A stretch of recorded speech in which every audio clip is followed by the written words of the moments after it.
My mom moved up to the loft after her brothers died. At the time, it was as far away as she could get.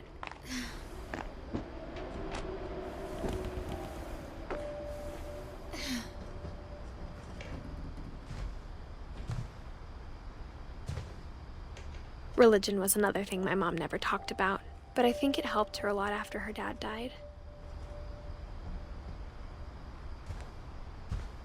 She spent a summer building houses in Calcutta, where she met my dad, Sanjay.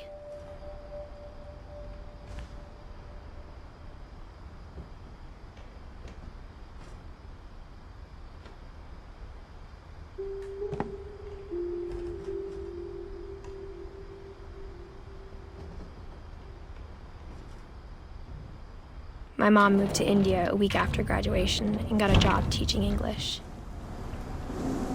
Louis was born a year later.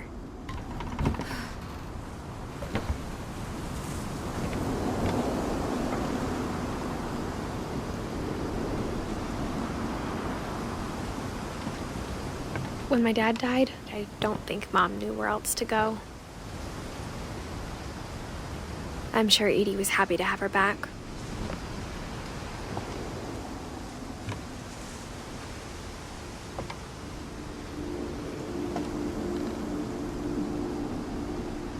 And to see kids in the house again.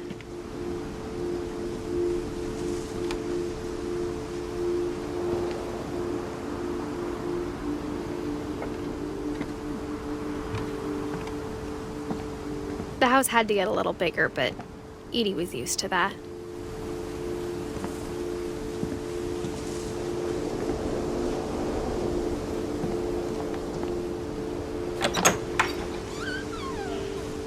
And for a while, things were good, almost normal.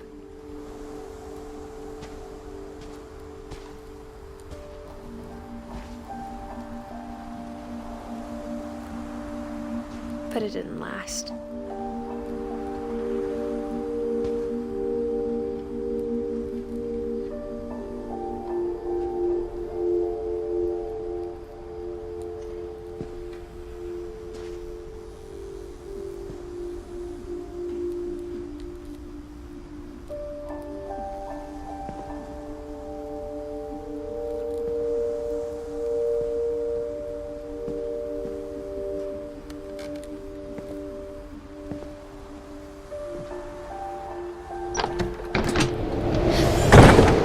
The beginning of the end was Milton's 10th birthday, when Edie gave him a castle.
Milton Finch in The Magic Paintbrush.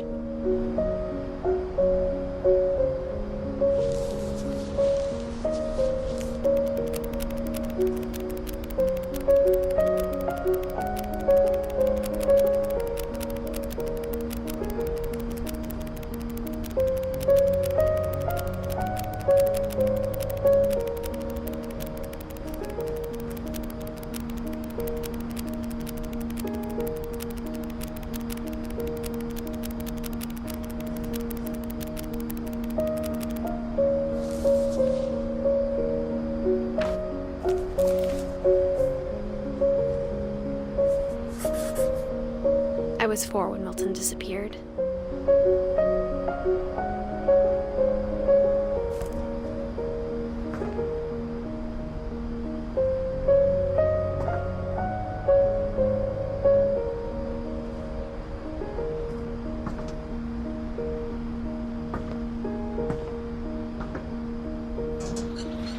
Mom spent months searching for my brother. Then she sealed the doors.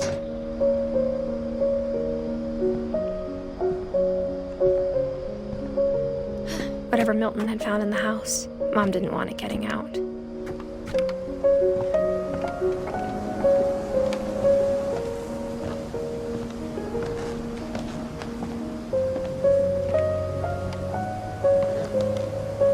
Mom definitely blamed Edie, but I think Louis blamed himself.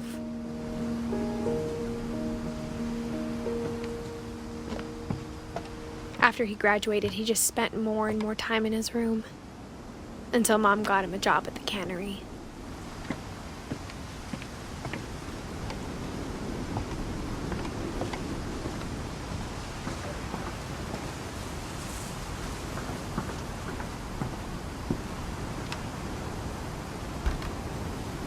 Everyone always told me to stay out of Louis's room, except Louis.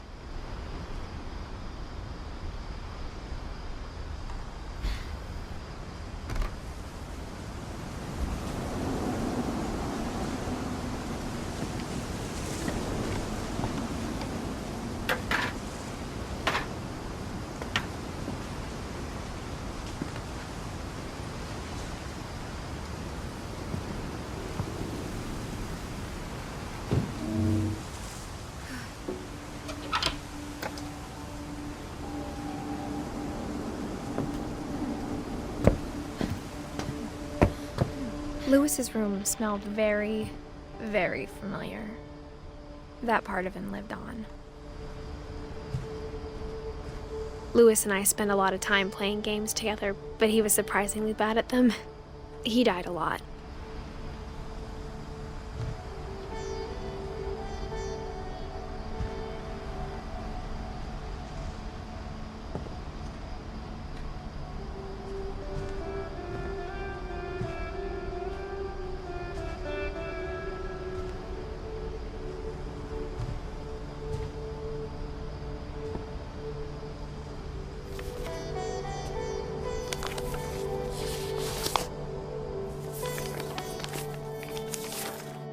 Dear Mrs. Finch, as Louis's psychiatrist, I can understand your desire for an explanation. As I see it, the trouble began in January, shortly after we convinced your son to seek treatment for substance abuse. Newly sober, I believe Louis first noticed the monotony of his daily life.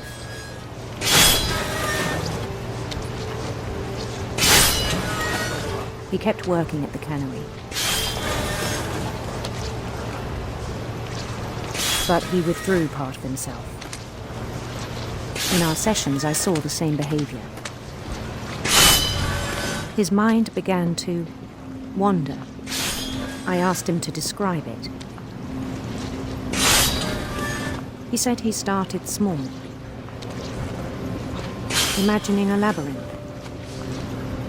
He'd feel his way about. Then something moved. Bats and toads.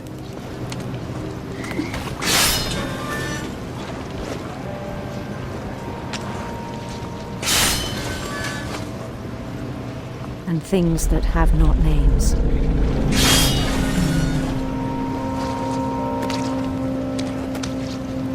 He knew it was all in his head.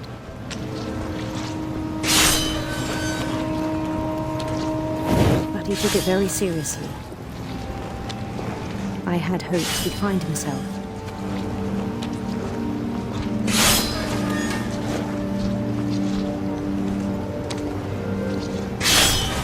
But he found something more. I worried about him then. Daydreaming at the cannery.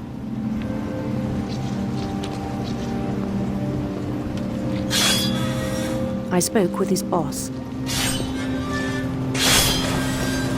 but he said Lewis had become a model employee. Methodical, tireless, focused.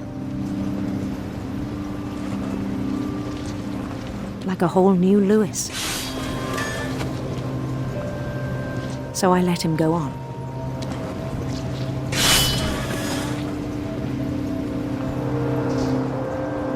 I even encouraged him. It seemed very promising at first. He told me he'd made a new friend.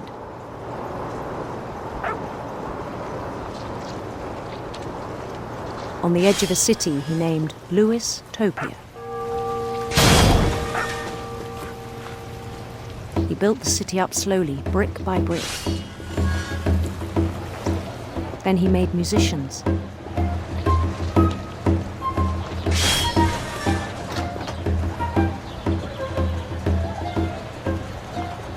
And songs for them to play. He talked about starting a band. And he was always humming something. Every day his imagination grew stronger.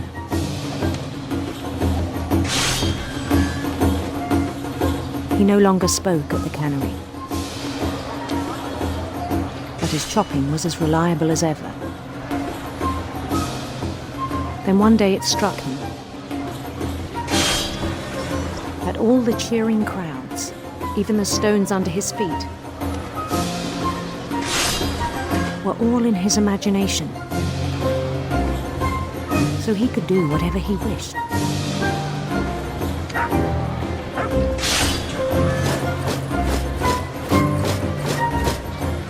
He held an election for mayor.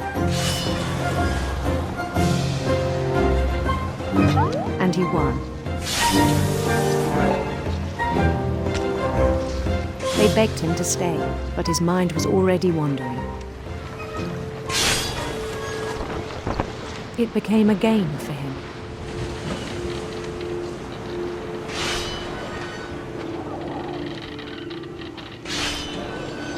He'd conquer a city, then immediately push on. New Louisville.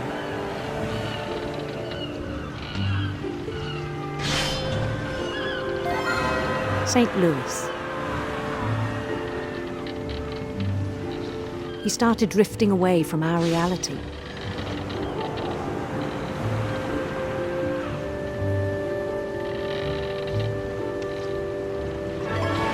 Minneapolis. Until one day he forgot to go home from the cannery. Even as his mother pleaded with him, part of Lewis kept sailing on.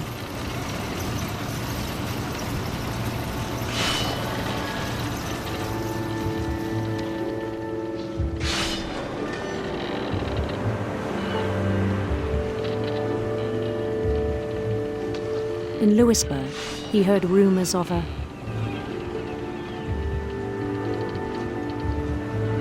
handsome queen.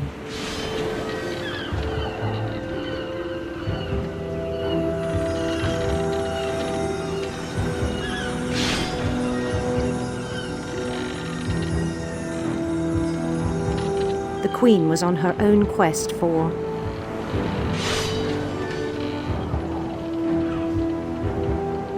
sinister serpents.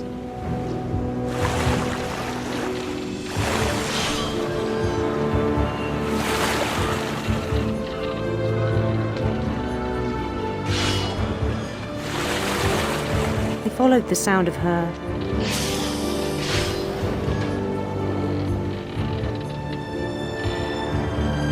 electric sitar.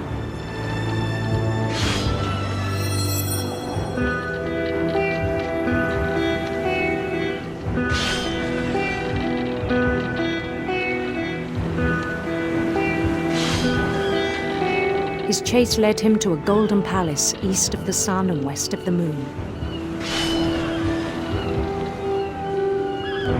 Even then, his logic remained sound.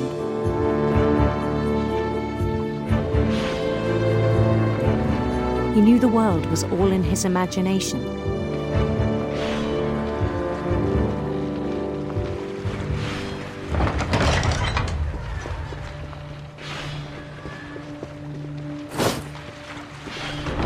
he was so proud of having created it. In his own eyes, he'd become something greater than a king.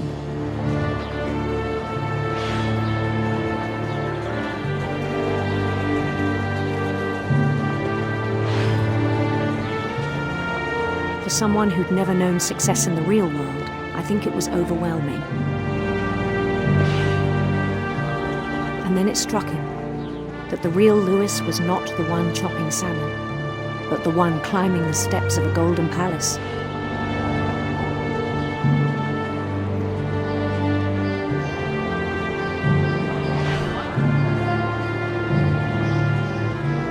My imagination is as real as my body, he told me. It was hard to argue with him.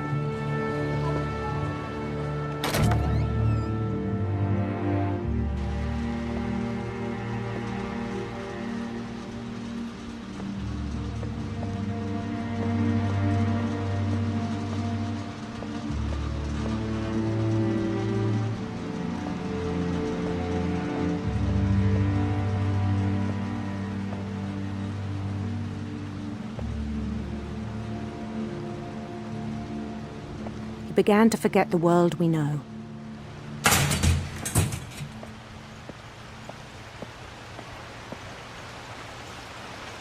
I think it pained him to remember Louis, the cannery worker.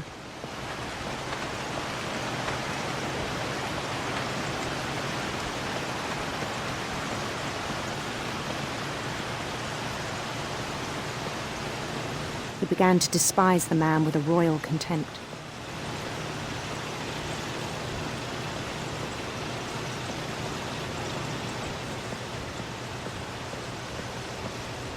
I still thought I could save him. Even after he said he was being crowned king over all the lands of wonder.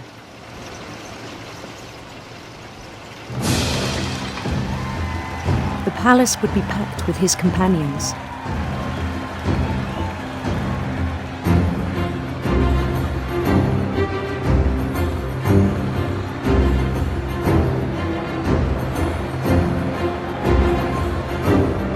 Including the wise Calico who'd insisted on advising him.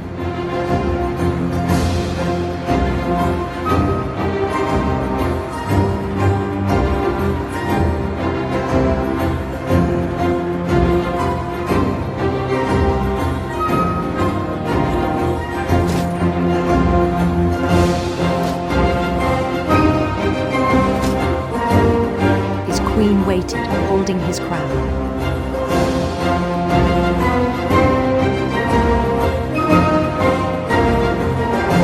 There was only one thing left to do.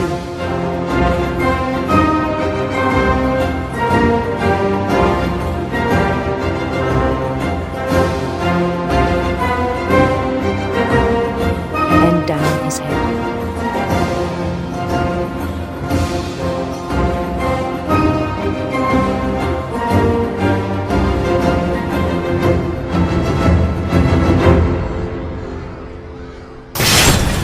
The rest I think you know. Mrs. Finch, your son was a kind man who will be missed by all of us who knew him.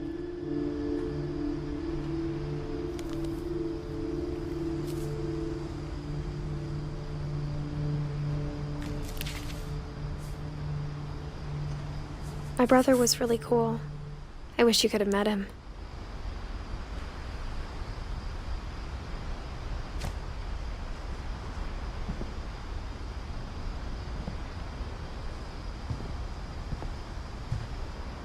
He was so proud of being Indian.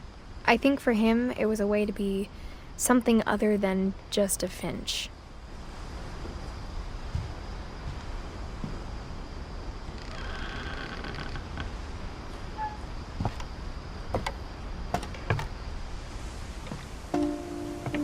On the way back from Louis's funeral, my mom told me to start packing. She waited until the day before we left to tell Edie. I'm not sure if she wanted to make it easier or harder.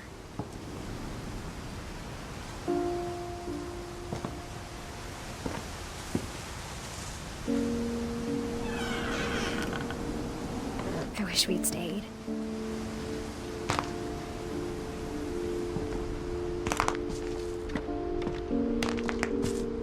But I understand why we left.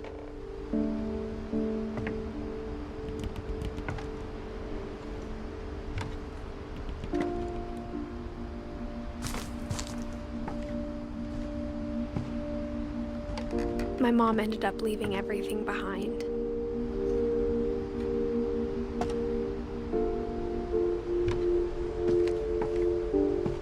What happened that night had been coming for a long time.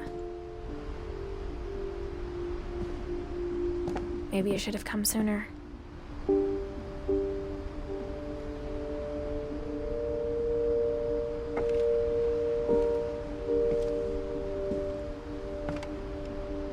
But it had to end one way or another.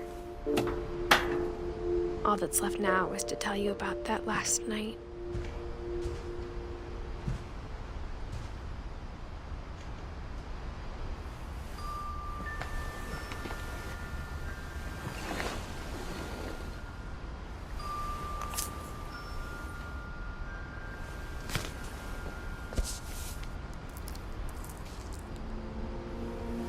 That whole last day, Edie just watched us pack and didn't say a word. Until supper, when she raised her glass and said, "To our final night together, and all our final nights apart." Grandma, you know what I said about alcohol. Some of your medications are very Edith, specific. I left a present for you in the hallway. Why don't you go open it? The grown-ups have to argue now. I'm sorry, you're right. We're all leaving tomorrow. Let's just enjoy our last... I'm not leaving. Edith, you're excused.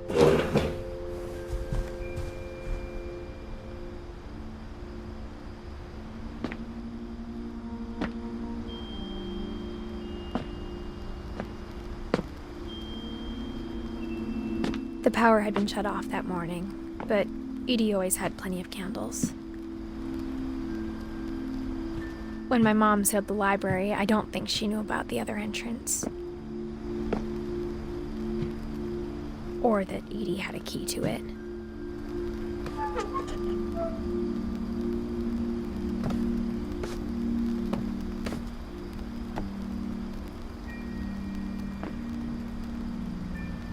That thing you're afraid of isn't going to end when you leave the house.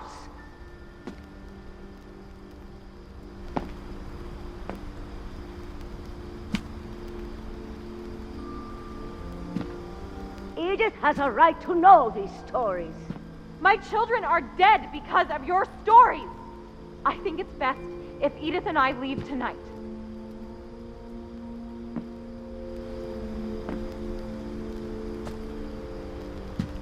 We'll have the nursing home send a van for you in the morning, okay?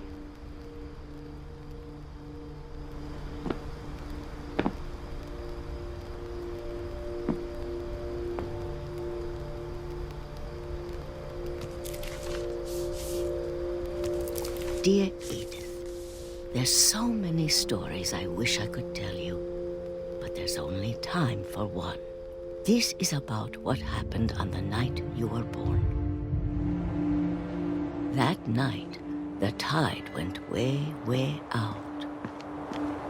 It was the first and last time I ever saw the old house aground. There'd been an earthquake out in the middle of the ocean.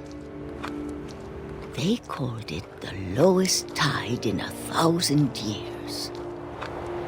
God, it smelled awful. You know, I've seen that house every day of my life.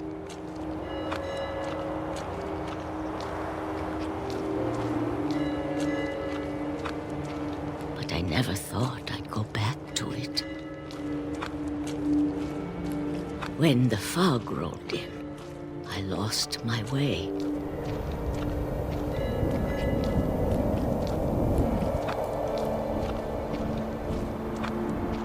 I got turned around.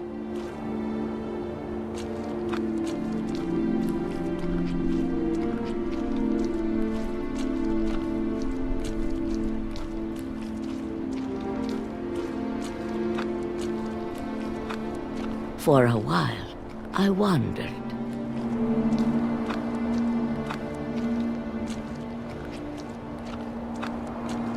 I started seeing things.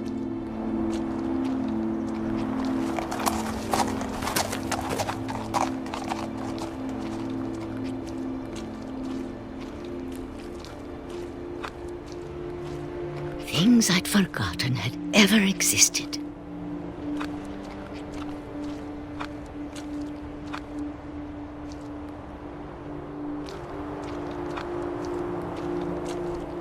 But when I saw them, they felt like old friends. That night, a lot of things came back to me. Or maybe I came back to them.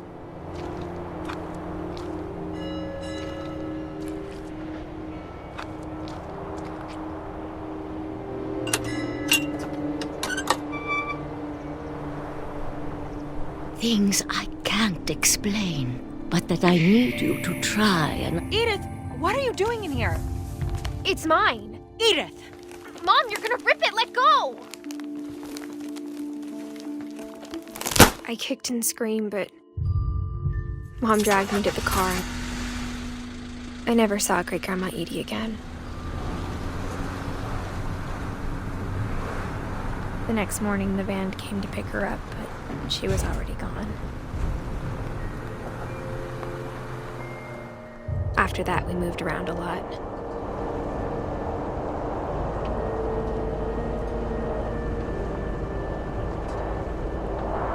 We both tried to make the best of it.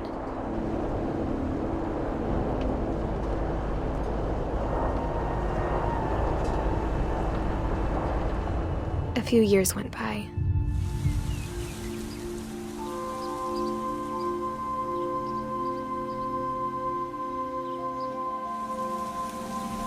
My mom didn't like to talk about it.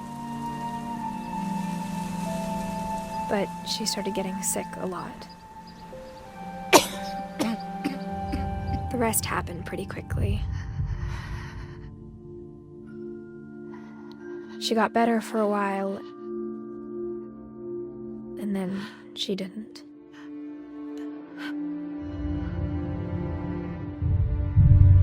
And then I was alone. The last Finch left alive.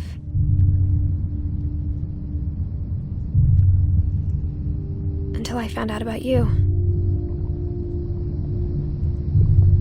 I'm still not sure what to tell you about all this. If we lived forever, maybe we'd have time to understand things. But as it is, I think the best we can do is try to open our eyes.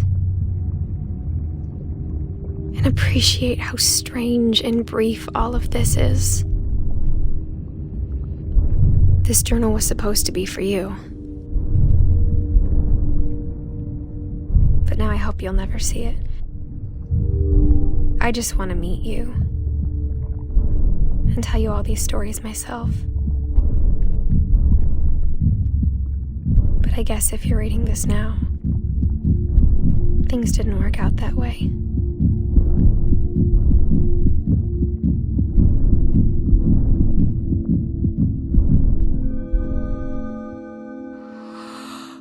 This is where your story begins. I'm sorry I won't be there to see it. It's a lot to ask, but I don't want you to be sad that I'm gone.